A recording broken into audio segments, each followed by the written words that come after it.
Welcome back, everybody. I'm your host, Kelly Sparks. Okay, good beer.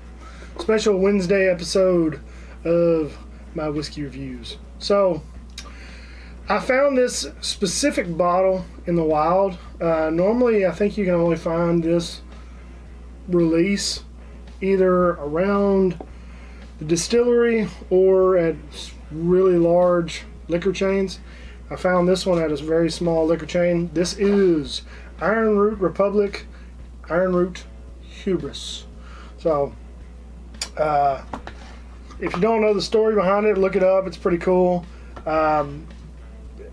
As they tell it, I believe that they made this corn whiskey and they entered it into a competition, and they had the hubris to think that it was going to win pretty much its first competition out the gate. I believe that's the story. I might be a little bit wrong on the specific details, but lo and behold, it actually won. So this is, I believe I've had it before at the distillery itself, but I've never purchased a bottle. It's the first time I've actually seen it on the shelf. So I'm gonna give it a try. Let you folks out there know what I think of it, and we'll see how it goes. So, one thing about Ironroot, I haven't had too many of their whiskeys that didn't just smell absolutely phenomenal. They just have a lot of character going on the nose.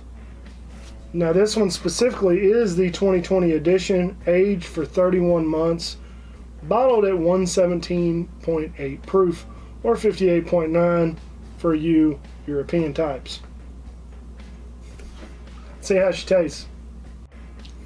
What I get on this one specifically, it's like a black tea and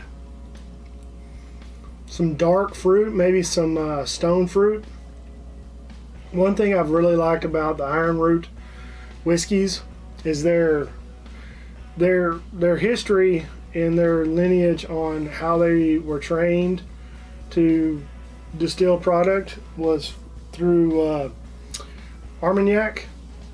Yeah, Armagnac distilleries, I believe. So their tutelage was from brandy makers. So they err on the side of bigger barrels, whereas in the past, companies like Balcones and I think even a lot of the Texas distilleries use either half-size or quarter-size barrels, just because you can throw a whiskey in a barrel for 6 to 12 months and it's going to come out dark as a 5-year-old bourbon in Kentucky.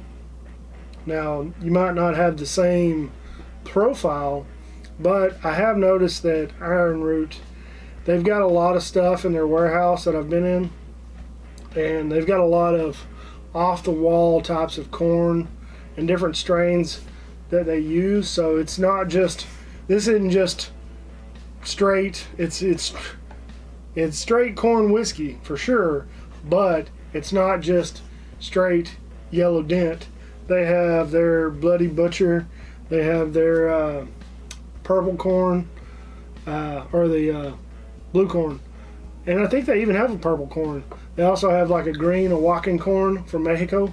So they've got several different types of corn strain that go into this, that I think it makes a pretty good product. If you're not a fan of corn whiskey, this would probably be something that would ease you into that direction.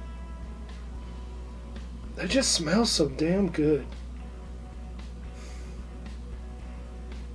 And it has a very, and it might be my mind playing tricks on me, because they do have lineage in like Armagnac and brandy. It has that kind of feel to it on the nose and even on the palate. I'm getting another little taste. There's incredibly distinct notes that I don't have a reference for in my mind. They're not anything that I've ever had before in life growing up, so I don't have a name that I can attach it to. Whereas bourbon, you've got your vanilla, your cinnamon, toffee, caramel, even tobacco, leather.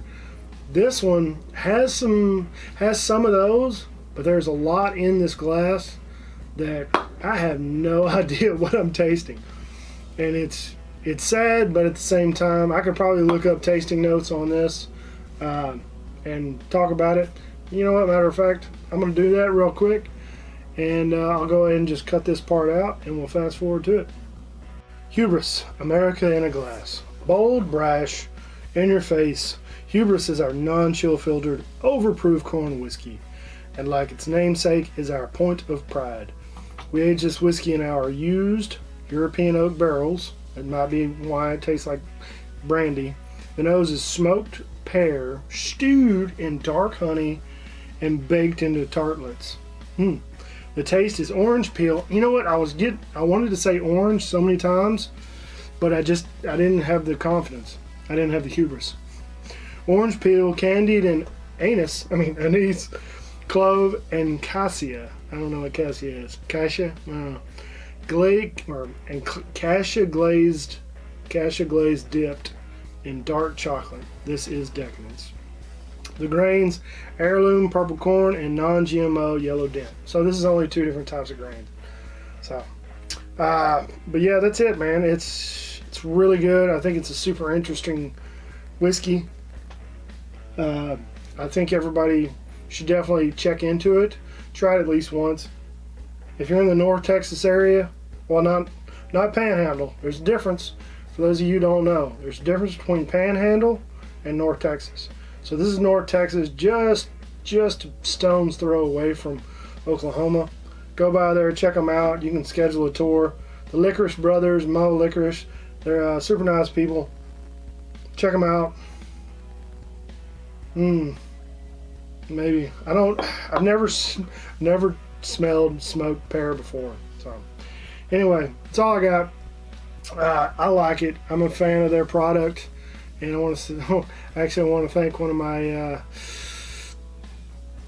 ex-lady friends that she lives in the town over, and her parents gave me a bottle of their lower end product. So thank you. All right, that's all I got. Don't forget, check the description below for all the links to help out with the bills around the house. Like and subscribe, please. Thank you. Thanks to all my patrons. I will have the video and the giveaway stuff out pretty soon, hopefully by Friday.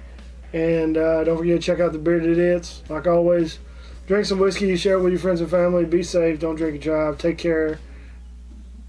And we'll see you next time. Cheers.